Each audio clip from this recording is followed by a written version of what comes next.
আসসালামু আলাইকুম। হালিমার স্যুপ তো খাইলাম, চিন্তা করলাম এবার একটু শাহী জিনিস খাওয়া যাক, তাই চলে আসলাম ঢাকার অন্যতম পুরাতন কাবাবের দোকানে, নামটা সেলিম কাবাব। লোকেশনটা এক্স্যাক্টলি মোহাম্মদপুর সলিমুল্লাহ রোডের মাথায়। তাদের আবার এখন দোকান তিনটা, সবগুলাই সলিমুল্লাহ রোডে। ভিতরের পরিবেশটা সবার পছন্দ নাও হইতে পারে, কিন্তু খাবারের ক্ষেত্রে এগুলা বলার কোনো সুযোগ নাই। দোকানের সামনে আসতেই কাবাবের স্মোকি একটা ঘ্রাণ আপনার নাকে আঘাত করতে কিন্তু বাধ্য। এখন দেখার বিষয়, স্বাদটা কি দাম অনুযায়ী ঠিকঠাক আছে নাকি এইটাও আবার নামের উপরেই চলে। মেনুটা এইখানে দিয়া দিলাম, নিজ দায়িত্বে দেখে নিবেন। দাম মোটামুটি রিজনেবলই আছে বলা যায়, আলহামদুলিল্লাহ। তো চইলা আইলো খাবার। আমরা অর্ডার করছিলাম তাদের সবচেয়ে বেশি সেল হওয়া দুইটা আইটেম, বিফ শিক কাবাব আর চিকেন শিক কাবাব। দামটা বিফ শিক কাবাব প্রতি প্লেট 130 টাকা আর চিকেন শিক কাবাব 120 টাকা। সাথে লুচি অর্ডার করছিলাম আবার প্রতি পিস 5 টাকা ধরে। সাথে তাদের একটা কমপ্লিমেন্টারি সালাদও আসলো। বিসমিল্লাহ বইলা খাওয়া শুরু করে দিলাম। বিফ শিক কাবাবটা ভালো মতোই কুকড হইছে, জুসিনেস ছিল ভালোই, সাথে একটা স্মোকি ভাইব তো আছেই।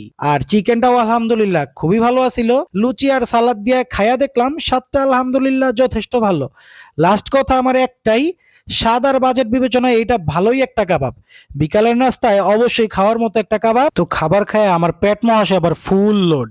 ধন্যবাদ, আজকে বিদায় নেই। ভিডিওটা ভালো লাগলে লাইক শেয়ার কমেন্ট করেন আর ফলো দিয়া পাশে থাকেন। আল্লাহ হাফেজ।